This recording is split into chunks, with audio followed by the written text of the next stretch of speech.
This episode is dedicated to the memory of Rowdy Rowdy Piper Toombs. In the year 2050, humankind has reached the brink in technology perfection.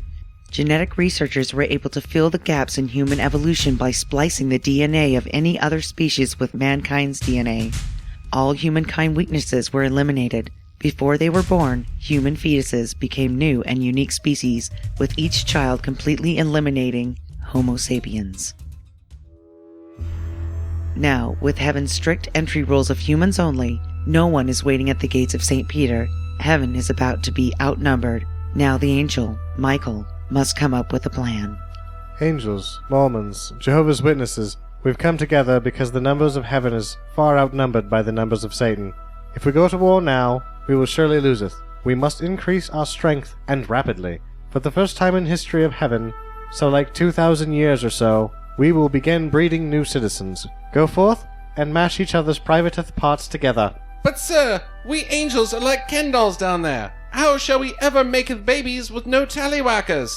We will need a man whose strength of will, flowing hair, and unmatched vigor will be spread throughout the offspring. A man who isn't afraid to rattle some cages, who can stand up to and then body slam Mr. T, who could spray Morton Downey Jr. in the face with a fire extinguisher, brain Jimmy Snuka with a coconut. This is a man who can help us defeat evil. Bring in the mortal! I've come to thump Bibles and kick ass. Can I borrow some bubblegum?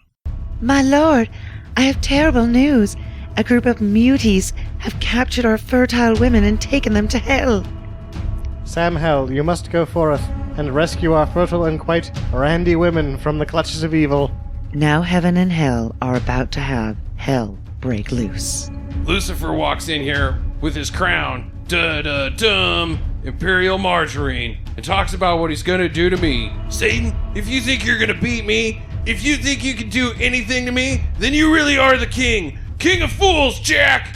Sam Hell is really fucking some shit up. Minions, destroy him. You don't throw rocks at a man with a machine gun! It's hell comes to heaven, and he's bringing enough for everyone. Sooner or later, everybody pays the piper.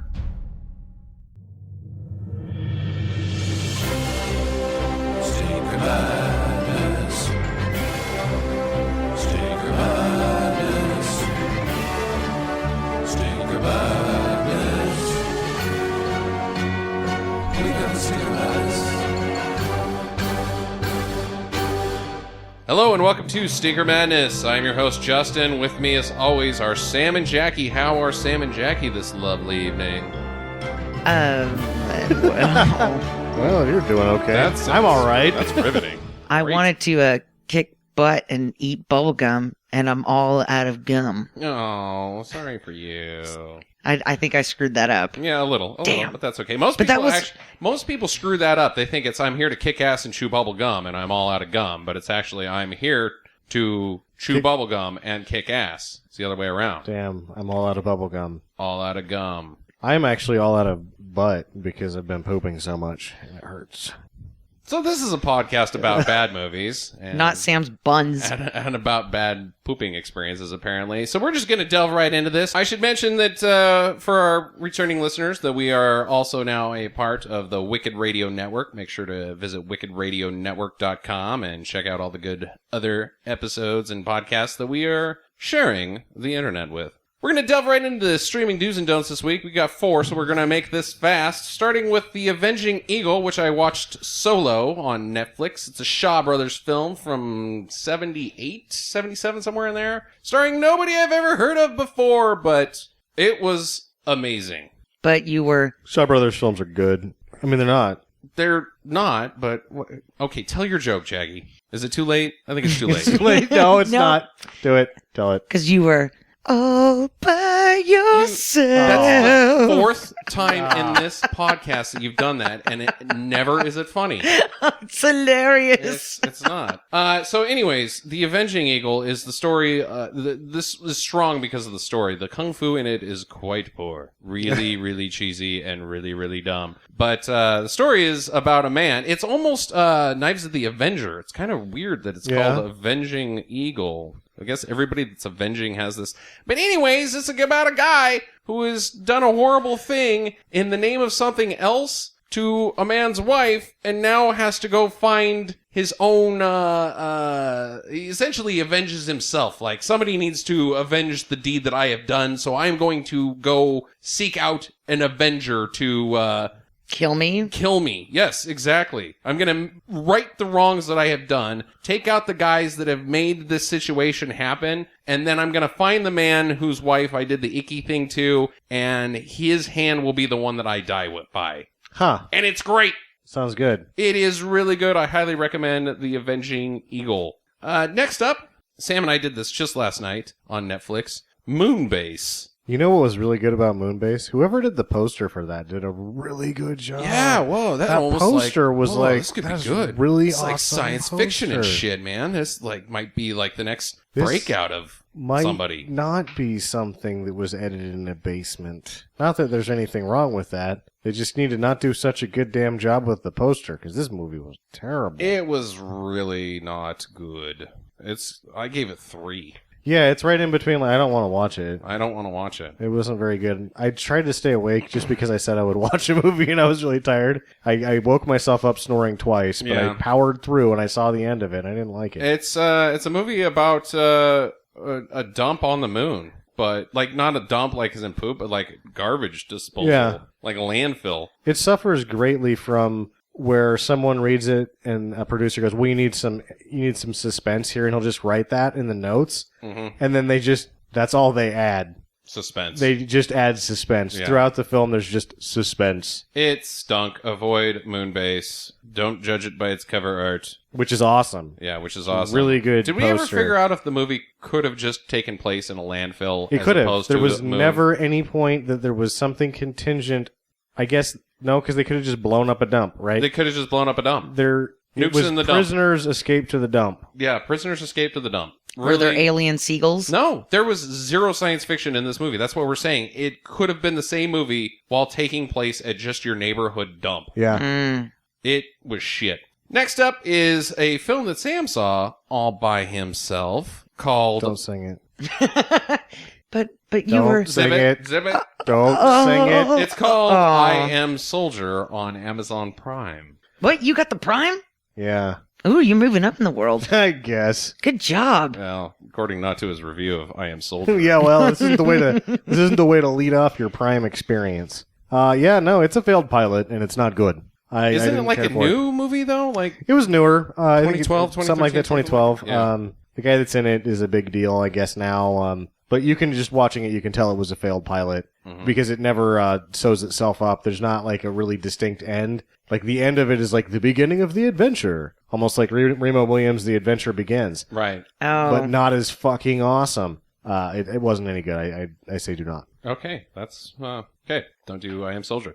This one's a very questionable, and the only reason I'm bringing it up is because I know it's a good movie. But one of the actors was nominated for the Razzie for Worst Actor, and it also gave birth to a jillion bad movies, like maybe more than Jaws.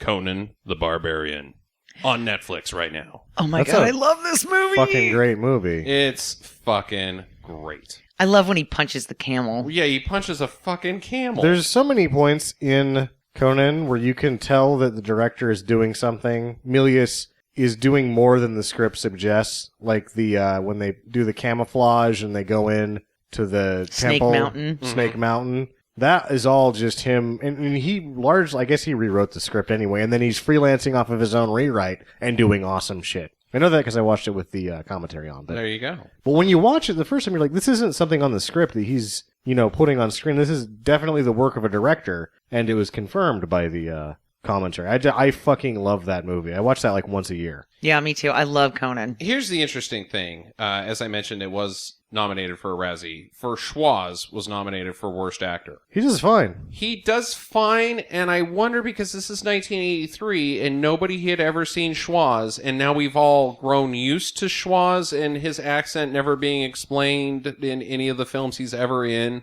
And that's just something you deal with. Like, you don't even think Maybe it's it is. subconsciously, like, you don't even notice because it's Schwoz, and he's just, how he does things. Yeah, but in this film, he's a barbarian, So he can have a weird accent. yeah, he can have a weird accent. That And nobody he else can has just, in the film. yeah, he grew up in pretty much a cave. You know, he was attached to some Pushing wheel a thing. wheel. His father, William Smith, does not have that accent. No, he doesn't. And he also doesn't say things like, Conan, tell them to see our enemies driving before you.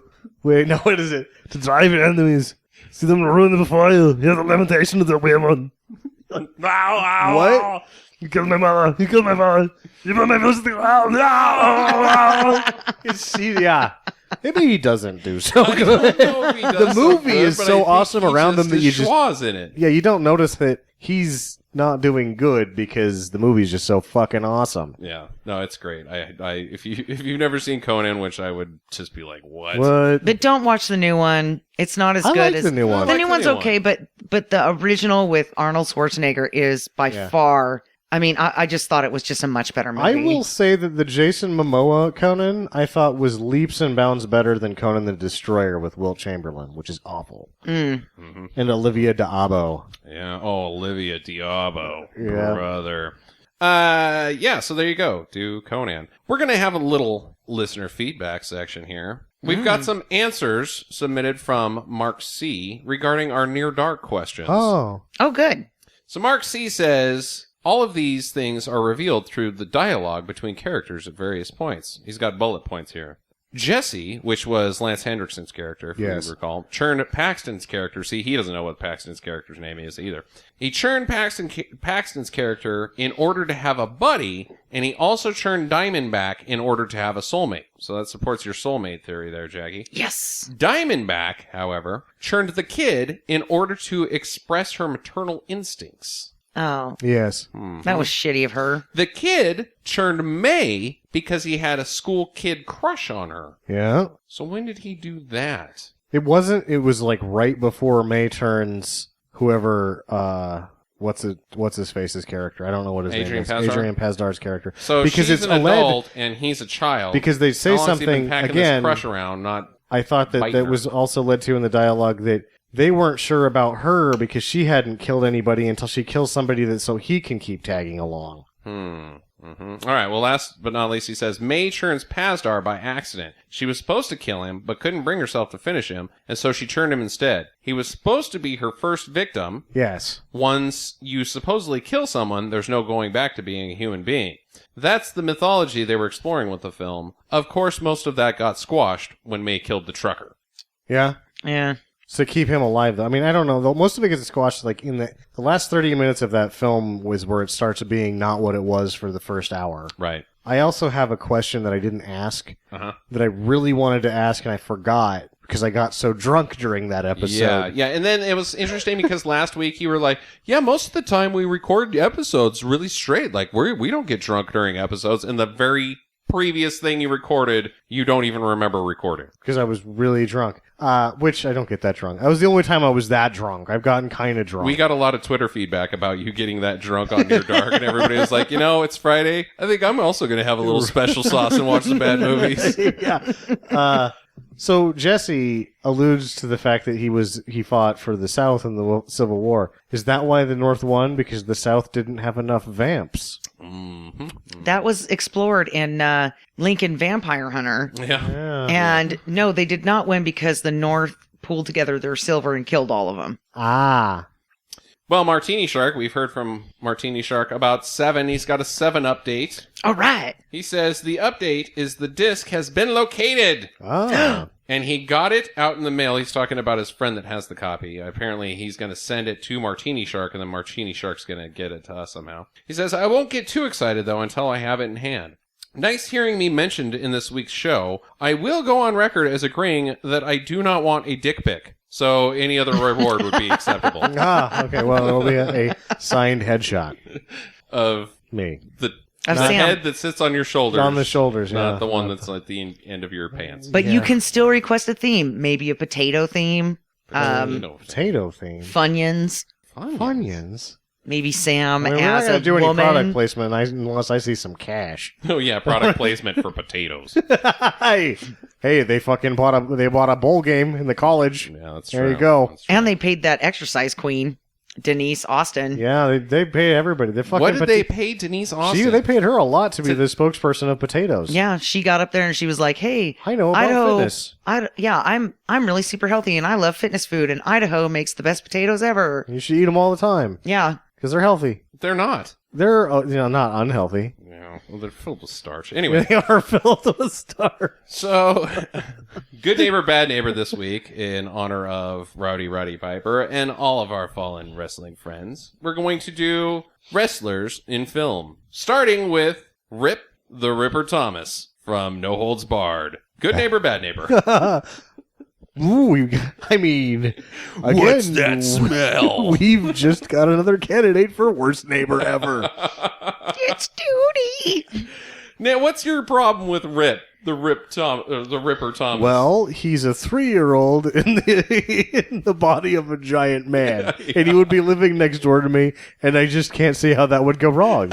You know, it would be the worst fucking shit ever. You would get to say every time he goes out to mow his yard, but you'd be like, "Rip it up, Rip." Oh. You know what would bother me though is that let's say that you weren't living in a house though. Let's say he was your apartment neighbor and he was your upstairs neighbor. That man probably clogs a whole lot of toilets. And Oh, so yeah. you're looking at some sewage overflow into your apartment at least once a month. Or to go further into the story world, if you were next to him in the hotel when all of that monkey business goes down with him and the agent lady, Yeah.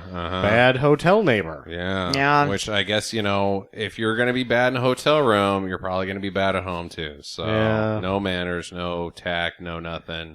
I don't like him. He would be one of those people that I would throw peas at when he wasn't looking. Like, take that, bastard. Huh. Like, you probably didn't feel that, but I just nailed you in the noggin with a pea. I didn't make it near 3/4 to you. I threw it 8 feet and you're 100 yards away. But I'm throwing peas anyway. Wrestling a man and you're throwing peas at him. Yeah. Whatever. All right, that's 3 bad neighbors because I can't think of one redeeming aspect No. to Rip the Ripper Thomas. Next is Fezzik, played by Andre the Giant and the Princess Bride. I'm going to say good neighbor. Yeah, he might be he's the nicest man. He is the nicest man. And might he's be the- tall. and He he's- could really get some stuff down for you. He's willing to help. Yeah, Yeah, he could save your cat in a tree. Gone to all of a sudden a candidate for best neighbor ever. He was always good with a rhyme, too. Yeah. I think he could probably crush some really awesome walnuts for you if you ever lost your walnut crusher. Make you a fence without any tools. Just start shoving poles into the ground. Yeah, that guy, good neighbor. A good neighbor. Good neighbor. That's 3. That's a rare good neighbor from us. We've been delving out the bads lately. Last but not least is Drax the Destroyer from Guardians of the Galaxy. You can't pull one over him. Like, he takes He things would quite jump. literally. Yes. I would catch it. Nothing goes over my head. I'm going to say good neighbor. Okay. Because although he does also look like a toilet plogger, God knows what Drax is eating. yeah, who knows, dude. But he's got a good personality. Yeah. He's a murdering psychopath. Yeah. Yeah, well, I get along with those kind of people, and I'm endeared to that kind of personality. I would be like, oh, did you kill the other neighbor? Well, come in and have a plate of cookies. I'm going to say bad neighbor because even though he means well, even in the course of the film or comic book, he just constantly destroys everything. He's called Drax the Destroyer. Even when he's not trying to, there's an area of effect around that guy. Collateral damage. He is a hurricane of destruction. I think Drax is easily one of the worst neighbors. Heart of gold, whatever. Like if you were in a neighboring thanks solar for saving system. our galaxy again and again, Drax. But you also wrecked 6 planets getting Yeah. to where you needed to be. Bud. I'm not even your direct neighbor. I'm in a neighboring planetary system, and we felt some of that over here. Yeah, you've affected the gravitational pull of that solar system. Oh, and also you shot comets out into the solar system, I have refugees, destroying other planets. space refugees living in my yard. Yeah, no, Drax is no good. Sam, tell us about Hell Comes to Frogtown. Hell Comes to Frogtown was made in 1988, shortly after Rowdy Piper's departure from the WWF. or what was then known as the WWF, which is now the WWE, because the WWF is the World Wildlife Foundation, and we should Everybody knows. Everybody knows that. Oh, yeah. You can't. Hey, that's copyright. You can't body slam a panda. Well, you can. You could. You would fucking pay, though. Your name would be all over the news with your that picture and panda where would you rip your work. face off. Drax the Destroyer could body Yeah, slam he a panda. could do it. A normal human would get their face ripped Rip off. the Ripper Thomas would not. Not, no. Without injury. Yeah, they look cute, but they're fucking dangerous. Director Donald G. Jackson was the man who made $1 million with 1,000. Rollerblade was the film that cost 1,000 and made $1 million. As it turns out, it cost closer to 5,000 and made indeterminately over $1 million. Wrenches to not riches, the story of Donald G. is probably not the American dream. Before making films that made critics refer to him as the Ed Wood of the video age, he worked at an auto factory in his home state of Michigan. His first film, The Demon Lover, was supposed to be financed by a possibly self-inflicted injury of an auto factory co-worker, Jerry Younkins, who told him that, yeah, you'll make the movie, I'll cut my finger off at work, and we'll get the insurance money for this, and then we'll finance the movie.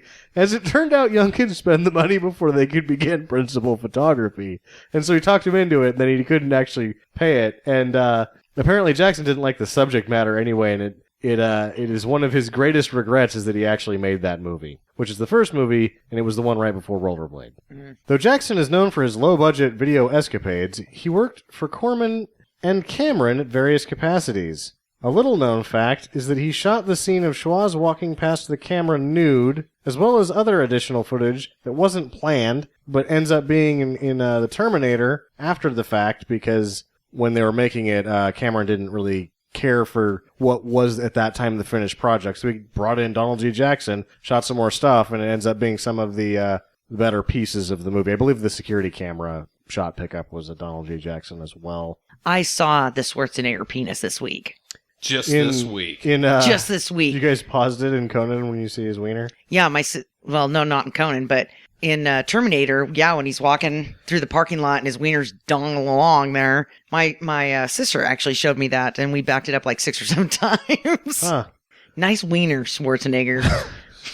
Rollerblade was hyped as the first direct-to-video feature film by New World Pictures. The profits are what financed Jackson's most extravagant and highest budgeted project, One Hell Comes to Frogtown. In case you're all wondering, the company Rollerblade, one word, predates the film Rollerblade, 2 words, by several years. Yes, okay. The Rollerblades were before Rollerblade, which is roller skates with swords. Jackson in the art scene is possibly best known for, after teaming up with Scott Shaw, the co-advent of Zen filmmaking. Though words like karma and flow, spirit and positivity are thrown around a lot, plenty of people from LA have bought into the Zen filmmaking. It is essentially what they teach you not to do in film school. Turn the camera on without any sort of plan and see what happens. It is my strong opinion that Jackson's formal training, probably from Corman, either inadvertently or directly caused the first films done in this manner to work, or at least work better than they should have. Since his death, it would seem that whatever impression rubbed off on Shaw has weathered away, and the subsequent product is usually just a pile of shots. There was an interview on the extra features of Rollerblade 7 with Frank Stallone. Stallone detailed some of the strategies of Zen filmmaking. TV's Frank Stallone. TV's Frank Stallone. Blues music's Frank Stallone. Multi-talented. Frank Stallone. Award-winning Frank Stallone. According to Stallone, Sean Jackson picked him up from the airport and took him not to a hotel, but to a place where they started shooting some stuff with him in it. I don't think they ever ended up taking Stallone to a hotel, but they did end up shooting some more stuff. Stallone didn't seem at all that mesmerized by the experience. I have watched a good portion of Jackson's work. I get the distinct impression, and I reiterate, this is my impression, and a strict opinion, that Scott Shaw was Jackson's weed hookup. At some point, Shaw thought, as the influence of any drug dealer can be, a little overwhelming, that he wanted to get involved in the movies, and then Zen filmmaking is born because they're smoking too much weed. I can see that. Don Jackson's getting really old at this point, too. He dies right after they sort of hook up. He's 60. And supporting my theory is that when Donald G. Jackson mentions his first meeting of Scott Shaw, he mentions him not wearing a shirt and holding 2 samurai swords, which is totally something a small-time weed dealer who is high in L.A. would be doing. True. Though I just accused Scott Shaw of being a low talent, and at least a former drug dealer, I did find the following words from Jackson on Hell Comes to Frogtown on the website of one Scott Shaw, in regards to the conception of the project. There is a section of Los Angeles known as Frogtown. The story goes that back in the 1940s, this area was overwhelmed by a large invasion of frogs, which is why it got its name. I had a friend, Sam Mann, who was one of the actors in Rollerblade, and lived in this area. We were driving along one day, and he came up with the title, Hell Comes to Frogtown. From there, I ran with the idea, and that's how the movie was developed. New World made so much money on Rollerblade, they offered to finance Hell Comes to Frogtown. My original plan was to shoot the whole movie with Sam Mann and Suzanne Soleri, both from Rollerblade, as the leads. I was going to shoot it on 16mm with my Bolex, as I had done with Rollerblade, but then New World decided they wanted to up the budget. The problem is, the minute you let the devil in the door, the devil is going to take control over you. And that's what happened with New World and Hell Comes to Frogtown. They decided that they wanted to cast some talent and take over the production of the film. So the movie evolved from being a 16mm art film to a relatively high-budget 35mm cult movie. Sadly, my friend Sam didn't get to play Sam Hell, and Suzanne was given a small part in the film. In regards to working with one Roddy Rowdy Piper and Sandal Bergman, as stated, my original plan was to shoot the movie with Sam Mann and Suzanne Soleri at leads, but New World wanted me to use Roddy Rowdy Piper as he was a very famous wrestler at the time, and this was going to be his first movie. Oddly enough, They Live is shot in the same year, but this one was shot first, and I think it comes out first. I think this one comes out second. I thought it was shot They first. Live was 87. Yeah. We'll get into the Piper thing in a second, too, because he's got some interesting things about how he left WWF and how he ends up in these movies. But as a fan of wrestling, I was happy to have him, but as you can understand, what occurred was not fair to my friend Sam. I think I may have made the wrong choice by not standing by my friend, who actually came up with the title and the idea for the movie, but I spoke with him, and he seemed okay with what was happening. Though Hell Comes to Frogtown is no doubt my most famous feature, by my accepting New World's offer, I believe it did set a lot of bad karma in motion. Foreshadowings and filmmaking. Sandal Bergman had just finished Conan the Barbarian, and they wanted to use her for the name power as well. Conan was 83. It had been a while. Yeah, it'd been a while. It had been a while. I think Conan was 82. It was shot in 82, Yeah. released in 83. Well, I had very little to do with any of the casting of the film. Again, this is the problem when a production company becomes involved with a project. The actual filmmaker is allowed very little creative control, which is why I've never again worked with a large production company. But Piper and Bergman were both very nice people to work with. Oh, Yeah. pleasant. Roderick George Toombs, or as we know him, Rowdy Rowdy Piper, recently died of a heart attack. Toombs graced the small screen with some of the most memorable moments in entertainment wrestling history. Some would consider Ric Flair to be the greatest. Rick was quoted as saying that Piper was the most gifted entertainer in the history of professional wrestling. And I just can't argue with that. I can't argue with that either. That guy could talk and sling. He was so good at his job. I mean, not even at the rest. I don't care about the wrestling because it's fake. Whatever, fine. It's planned. Great. He made it the entertainment that is today. He was so goddamn entertaining. He was electric on television, and he knew how to work people and anger them and get them excited. He was an entertainer. So remember the non-wrestling before Piper that was in wrestling? It Oh, was yeah, like sure. just the stand-up? Right. And it was boring. That second dimension of what is like the drama of WWE now. Yeah, the Piper's Pit. The Piper's Pit is where all of that shit started. Absolutely. Like the phenomenon owes him as much. Well, the phenomenon I think owes him more than Vince he owed McMahon it. owes him a shitload of cash. And hopefully his family can see some of that.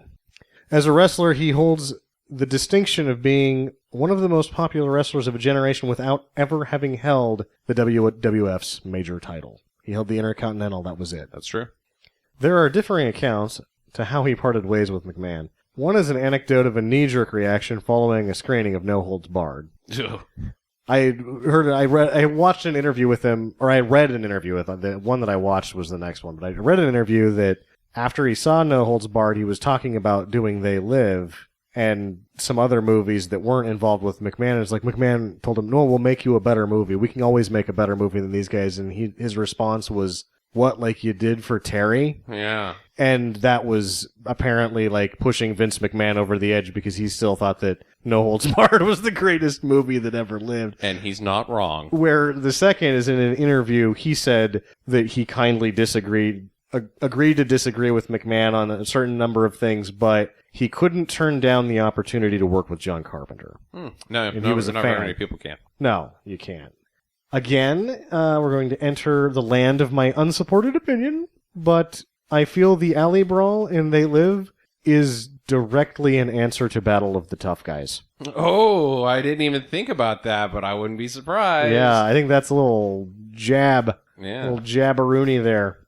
We remember Sandal Bergman from Conan. We should remember her from She. She is incredible. Coincidentally, they were made the same year. She was first. She was in Xanadu before both. Yuck. As She probably dancer still number is 20. and was one hell of a dancer. Shaking that ass. No, when you watch her in Shaking Xanadu that and you ass. see all of the dancing that's going on and you can recognize her face, Yeah. she floats. None of the other ones do. It's like, what was that shit that we watched with the... You Got Served? Can't Stop the Music. No, it was Xanadu. It was the same movie. No. What's the old guy? Gene Kelly. Yeah, Gene Kelly floated too. You saw all the dancing that happened in that movie and I took away, she floats and so does he. Oh. None of the other ones were any good at dancing. Well, check out the movie. It's on YouTube. Hell Comes to Frogtown. You can just Google it, and we'll also have links to it on our website. And join us back on Monday when we break it down. In the meantime, get to the chopper. Thank you for listening to Stinker Madness. If this is your first time, we hope you enjoyed it, and we'll come back to listen more. But now, we'd like to ask all of our listeners for a small favor. We aren't ranking as high as we'd like, and we need your help. Would you please take just a couple of minutes to rate and review us on your preferred listening platform, be it iTunes, Stitcher, or wherever else you can. It takes many hours each week to bring you this show, and just a couple seconds of your time is a huge help for us. And for those of you that have already done this, we say thank you. There are differing accounts on how he parted ways with McMahon. One...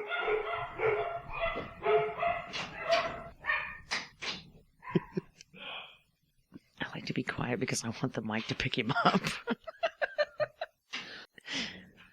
Make sure to visit Wicked Radio Network. Be sure to visit Barking Dogs City. City built out of barking dogs. We should really find all of the times that this happens. we need to find all the times that this happens and just montage you running out and screaming at the dogs. Shut up, you little bastard! Damn you cocksuckers! You're all gonna fucking die!